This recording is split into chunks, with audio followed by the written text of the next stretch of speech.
Hi friends, ఎలా ఉన్నారు అందరూ? బాగున్నారు కదా? నేను కూడా చాలా బాగున్నానండి. ఈరోజు టెర్రస్ గార్డెన్లో కొన్ని హార్వెస్ట్ చేద్దామని వచ్చాను. ఇలా చూడండి, ఇది చామదుంపలు. నేను పెట్టి 6 నెలలు అవుతుంది.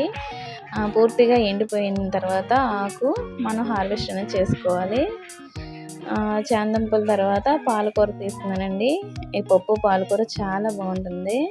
ఇది మూడోసారి అనుకుంటాను హార్వెస్ట్ చేయడం. ఇంకా పొనగంటాకైతే నేను చాలా చోట్ల పెట్టాను. చూడండి ఎంత వచ్చిందో. పొనగంటాకు చాలా మంచిదండి. పొనగంటాకు చాలాసార్లు హార్వెస్ట్ చేస్తున్నాను. పొనగంటాకు, ఇలా పుదీనా. మనం ఓన్గా ఇలా టెర్రస్ గార్డెన్ ఉంటే ఇలా పెంచుకుంటే చాలా హ్యాపీ అనిపిస్తుంది. చూడండి, పాలకూర, పొనగంటాకు, చామదుంపలు ఒక్క టబ్లో అవి, కొద్దిగా పుదీనా, ఇంకా చామదుంపలు అయితే 2 చోట్ల హార్వెస్ట్ చేస్తాను.